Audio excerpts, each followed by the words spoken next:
आज के इस वीडियो में हम एक ऐसे विषय पर चर्चा करने वाले हैं जो न केवल भारत के सामरिक हितों से जुड़ा है, बल्कि ये हमारे राष्ट्रीय स्वाभिमान और अंतर्राष्ट्रीय कूटनीति के भविष्य को भी परिभाषित करता है। पिछले कुछ महीनों से वैश्विक राजनीति के गलियारों में एक अजीब सी हलचल मची हुई है। एक तरफ अमेरिका के राष्ट्रपति डोनाल्ड ट्रंप है, जो अपने चिर परिचित हाइपरबोलिक अंदाज में हर मंच से भारत और प्रधानमंत्री नरेंद्र मोदी का जिक्र कर रहे हैं, और दूसरी तरफ भारत ने एक ऐसी रणनीतिक खामोशी अख्तियार कर रखी है जिसने वाशिंगटन के थिंक टैंक्स को उलझन में डाल दिया है। ट्रंप लगातार दावे कर रहे हैं कि उन्होंने भारत पाकिस्तान युद्ध रुकवाया, वे भारत पर रूसी तेल छोड़ने का दबाव बना रहे हैं, और अब उनका एक नया वीडियो सामने आया है जहां वे प्रधानमंत्री मोदी को एक आवेदक के रूप में पेश कर रहे हैं। आज हम इस वीडियो के पीछे की कड़वी हकीकत, ट्रंप की प्रेशर टैक्टिक्स और भारत की आत्मनिर्भरता के अनिवार्य भविष्य का एक विस्तृत और निष्पक्ष विश्लेषण करेंगे। डोनाल्ड ट्रंप की राजनीति का मूल मंत्र हमेशा से अमेरिका फर्स्ट रहा है, लेकिन इसे लागू करने का उनका तरीका अक्सर दूसरे देशों के नेताओं को नीचा दिखाने पर आधारित होता है। इस वीडियो में हम देख सकते हैं कि कैसे ट्रंप पहले फ्रांस के राष्ट्रपति इमैनुअल मैक्रों का मजाक उड़ाते हैं और फिर प्रधानमंत्री मोदी की एक ऐसी छवि पेश करते हैं जैसे वे अमेरिका से मदद की गुहार लगा रहे हों। ट्रंप का दावा है कि मोदी ने उनसे मिलकर कहा, sir may I meet you, और 68 अपाचे हेलीकॉप्टर्स के लिए 5 साल के इंतजार की बात कही।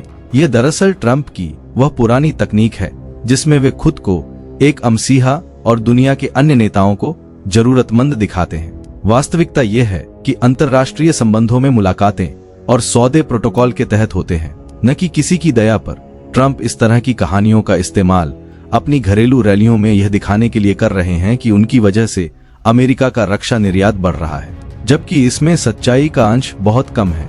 जब हम ट्रंप के 68 अपाचे वाले दावे की गहराई में जाते हैं तो भारतीय रक्षा मंत्रालय के आधिकारिक आंकड़े कुछ और ही कहानी बयां करते हैं। सच ये है कि भारतीय वायुसेना ने 22 अपाचे हेलीकॉप्टर्स प्राप्त किए हैं और भारतीय थल सेना के लिए 6 अतिरिक्त हेलीकॉप्टर्स का सौदा हुआ है।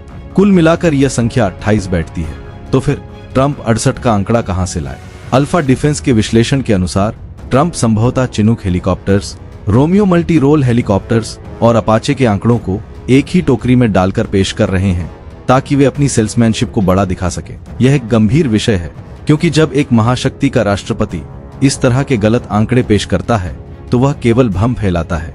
भारत ने कभी भी 68 अपाचे का ऑर्डर नहीं दिया और न ही प्रधानमंत्री को इन सौदों के लिए व्यक्तिगत रूप से sir may I meet you कहने की आवश्यकता है, क्योंकि ये सौदे रक्षा खरीद परिषद की लंबी प्रक्रियाओं के बाद होते हैं। डोनाल्ड ट्रंप का असली निशाना भारत के साथ एक असीमित ट्रेड डील हासिल करना है। वे भारत पर भारी टैरिफ लगा रहे हैं और चाहते हैं कि भारत अमेरिकी उत्पादों के लिए अपने बाजार पूरी तरह खोल दे। लेकिन भारत की प्रतिक्रिया यहाँ बहुत ही परिपक्व रही है। भारत ने ट्रंप के टैरिफ का जवाब किसी तीखी बयानबाजी से नहीं दिया, बल्कि शांति से अपनी शर्तों पर डटा रहा। भारत आज भी रूसी तेल खरीद रहा है और अमेरिका के दबाव के बावजूद अपनी रणनीतिक स्वायत्तता से समझौता नहीं कर रहा है। ट्रंप का यह शोर शराबा दरअसल इस बात का संकेत है कि भारत के साथ उनकी ट्रेड नेगोशिएशन बहुत कठिन हो रही है। जब भी ट्रंप को कोई देश अपनी शर्तों पर झुकाने में विफल रहता है तो वे सार्वजनिक रूप से उस देश के नेता पर निजी कटाक्ष करना शुरू कर देते हैं। प्रधानमंत्री मोदी का यूएस न जाना और केवल आवश्यक स्तर पर संवाद बनाए रखना भारत की एक सोची समझी कूटनीतिक चाल है। ट्रंप के ये बयान हमें एक बहुत बड़ा और कड़वा सबक देते हैं। वे हमें याद दिलाते हैं कि जब तक भारत अपनी रक्षा जरूरतों के लिए अमेरिका, रूस या फ्रांस जैसे देशों पर निर्भर रहेगा, तब तक हमें इस तरह की अपमानजनक टिप्पणियों और कूटनीतिक दबाव का सामना करना पड़ेगा। अमेरिका से इंजन, सेंसर और हेलीकॉप्टर खरीदना आज हमारी मजबूरी हो सकती है, लेकिन ये हमारी नियति नहीं होनी चाहिए।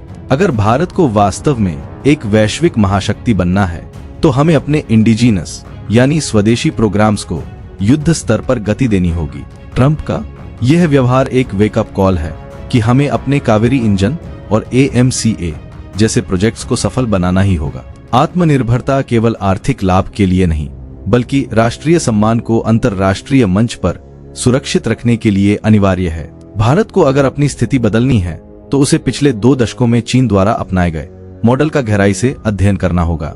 चीन ने शुरुआत में विदेशी तकनीकों की नकल की, उनके विमान क्रैश हुए, उनके इंजन खराब निकले, लेकिन उन्होंने कभी हार नहीं मानी। आज चीनी रक्षा तकनीक दुनिया को चुनौती दे रही है, क्योंकि उन्होंने अपने अनुसंधान और विकास में खरबों का निवेश किया।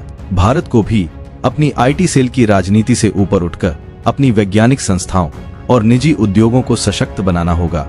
शुरुआत में हमारे स्वदेशी हथियारों में कमियां हो सकती हैं, जैसा कि हर नई तकनीक के साथ होता है, लेकिन उन कमियों को दूर करना ही एकमात्र रास्ता है। जब हमारे पास खुद का अपाचे या स्टेल्थ फाइटर होगा, तब किसी भी अमेरिकी राष्ट्रपति के पास हमें नीचा दिखाने का मौका नहीं होगा। हमें डोनाल्ड ट्रंप के इन मनगढ़ंत दावों से परेशान होने की जरूरत नहीं है, बल्कि हमें उन्हें एक प्रोत्साहन के रूप में देखना चाहिए।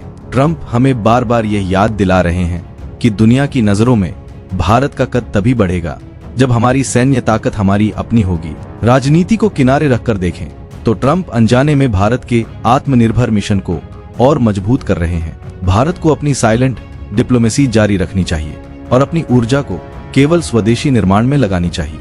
आने वाला समय केवल उसी का होगा जिसके पास अपनी तकनीक होगी। जिस दिन भारत अपनी रक्षा जरूरतों का बड़ा हिस्सा खुद बनाने लगेगा, उस दिन दुनिया के नेता भारत से मिलने का समय मांगेंगे, न कि भारत के प्रधानमंत्री को मे आई मीट यू कहने की जरूरत पड़ेगी। दोस्तों, डोनाल्ड ट्रंप के इस दावे और भारत की रक्षा आत्मनिर्भरता पर आपकी क्या राय है? क्या आपको लगता है कि भारत को अमेरिकी दबाव के आगे झुकना चाहिए या अपनी स्वदेशी नीति पर अड़े रहना चाहिए? क्या आपको लगता है कि भारत अगले दशक तक वास्तव में रक्षा क्षेत्र में आत्मनिर्भर बन पाएगा? अपनी राय हमें कमेंट में बताइए। वीडियो पसंद आए तो इसे लाइक करें, अपने दोस्तों के साथ शेयर करें और हमारे चैनल को सब्सक्राइब करना ना भूलें। मिलते हैं अगले वीडियो में।